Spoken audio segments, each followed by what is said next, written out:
Togliamo i veli al progetto sulla ciclopista del Brenta e voilà, rimane la realtà nuda e cruda.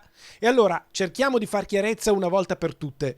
L'ultima riunione si è svolta in regione martedì 31 gennaio. Non ce ne saranno altre. In realtà si tratta di un progetto fondamentale per lo sviluppo interregionale, è frutto di un accordo tra l'altro tra Trentino e Veneto, perché contrariamente a quanto viene detto, il tratto finale di Pove è già stato finanziato con i fondi di comune di confine e quindi fondi trentini, perché una delle priorità della provincia autonoma di Trento unitamente alla regione Veneto è quella del completamento della ciclopista.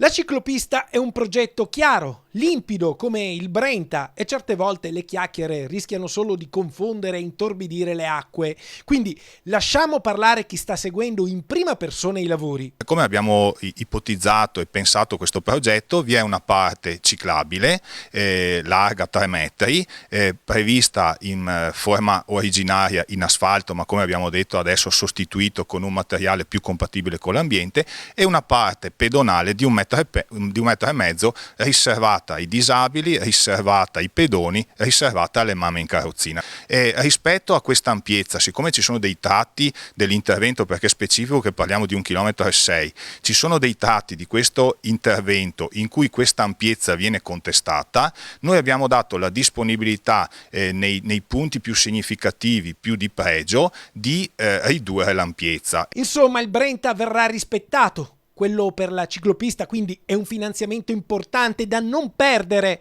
Ora i sindaci formalizzeranno la richiesta di una proroga dei termini alla Regione Veneto. Ci venga concessa una proroga per poter fare quelle che sono le modifiche che noi abbiamo tentato di concordare. Da questo punto di vista noi abbiamo avuto un grande appoggio da parte della Regione Veneto che, sedutasi al tavolo, ci ha detto se queste modifiche sono concordate noi troveremo le forme per avere una proroga. Insomma, non è più tempo di chiacchiere che non portano vantaggio a nessuno. Dalle parole si passi ai fatti. Ricordate il buon vecchio pragmatismo veneto? Un'eredità che è bene portare anche sulla ciclopista, una tradizione che per Rete Veneta continua.